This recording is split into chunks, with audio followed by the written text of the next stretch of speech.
평안하십니까? 지성과 영성을 추구하는 신학박사 나유섭입니다. 오늘도 마태복음 2장 12절 후반부에 대해서 한번 살펴볼까요? 여기 보면 박사들이 하나님이 꿈을 통해 계시한 대로 고국으로 돌아갔다. 헤롯에게 가지 않고 고국으로 돌아갔다. 이렇게 표현이 되어 있습니다. 여러분 여기서 고국은 어딜까요? 앞에서 이야기한 거에 의하면 동방입니다. 동방.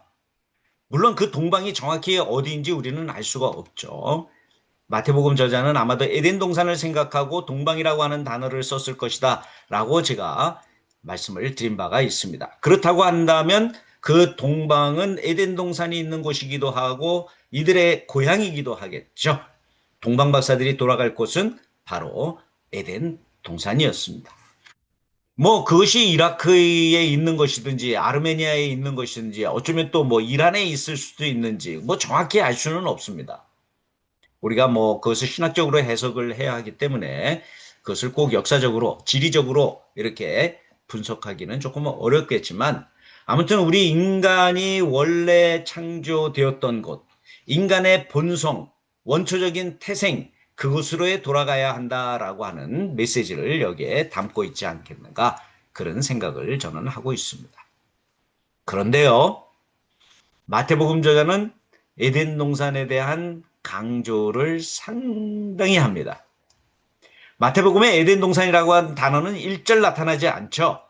그럼에도 불구하고 제가 읽을 때에는 마태복음 안에 에덴 동산에 대한 연상이 엄청나게 많이 나옵니다.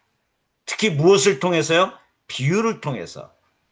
비유를 보면은요, 씨 뿌리는 자의 비유, 또는 알곡과 가라지의 비유, 또는 뭐 악한 농부의 비유, 물론 이것들 가운데 많은 뭐 부분들이 마가복음에서 온 것이 있지만 마태복음은 농경적이고 화해적인 성격을 더 강화시키면서 하늘나라에 대한 비유를 서술하고 있습니다. 또 특별히 보석에 대한 비유도 있죠. 진주에 대한 비유가 있습니다. 이렇게 한 쌍으로 이것을 사용하는 것은 에덴 동산에 뭐 황금과 뭐 여러 가지 보석들이 있었다고 하는 것을 연상케 하는 요소들이죠.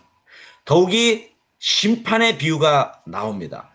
양과 염소의 비유 또는 달란트의 비유 이렇게 심판에 대한 비유가 많이 나오는데 이러한 심판이 결국 어디에서 이루어질 거예요? 에덴 동산에서 이루어질 것입니다.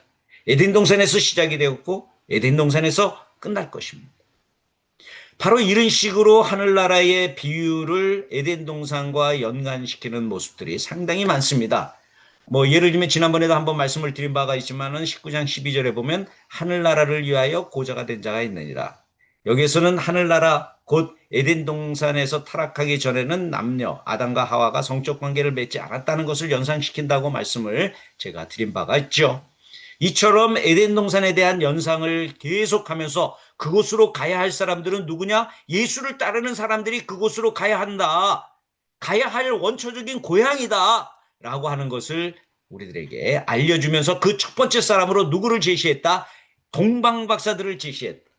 그들이 동방에서 왔다가 예수께 경배하고 하나님의 계시를 따라서 지시를 따라서 고국으로 돌아갔다. 동방으로 갔다. 그것은 바로 에덴 동산으로 돌아갔다라고 하는 모습인 것이죠.